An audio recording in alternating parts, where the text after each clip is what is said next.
On a quiet, tree-lined street in a sleepy, small American town, no one paid any mind to the overgrown, empty lot. Choked with old trash and tangled weeds, locals walked past it every day without a second glance. One cool, crisp spring morning, a young girl named Emma knelt right in the lot's center and planted a tiny sapling no bigger than her forearm. She returned every day with a dented plastic can to water it and pluck weeds around its thin trunk.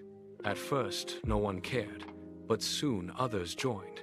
An elderly neighbor brought vegetable seeds, the shop owner dropped off wildflower flats, kids painted bright signs, and families came to haul away trash on weekends.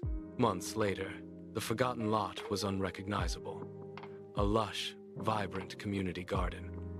Birds nested in Emma's growing tree. Butterflies danced between colorful blooms, and neighbors who'd never spoken before became friends. One sunny afternoon, the whole town gathered for a picnic. Kids chased each other through flower beds. Teens strummed guitars on blankets. Adults swapped stories, and grandparents smiled watching the happy crowd. Leaning against her now sturdy sapling, Emma smiled. She learned a quiet, beautiful truth. Big, lasting change almost always starts with just one small act of care.